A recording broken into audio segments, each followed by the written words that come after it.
Le président tunisien Kais Saïed a annoncé son rejet de l'aide financière que l'Union européenne a décidé d'accorder à son pays dans le cadre d'un accord de lutte contre la migration irrégulière, estimant que cet argent relève presque de la charité et contredit l'accord que les deux parties ont conclu en juillet dernier.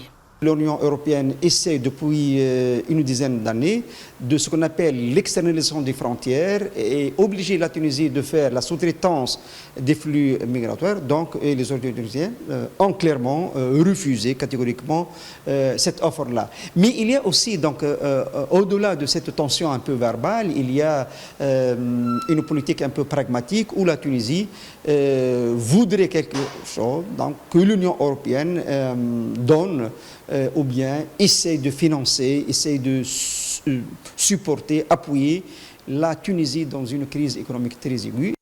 Pour rappel, la Commission européenne avait annoncé en septembre dernier qu'elle allait décaisser 127 millions d'euros d'aide à la Tunisie dans le but de lutter contre la migration irrégulière, dont 42 millions d'euros seront décaissés rapidement. Selon la Commission européenne, une partie des fonds d'aide alloués à la Tunisie devrait être affectée à la réhabilitation des bateaux des gardes-côtes tunisiens et à la coopération avec les organisations internationales, que ce soit pour protéger les migrants ou pour organiser des vols pour les ramener de Tunisie vers leur pays d'origine.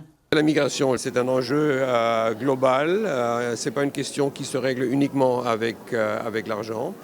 C'est plutôt des questions qui se règlent à moyen terme avec un partenariat beaucoup plus large. Avec la Tunisie, avec le support Union européenne, les pays membres, les autres agences, on peut faire des bons programmes.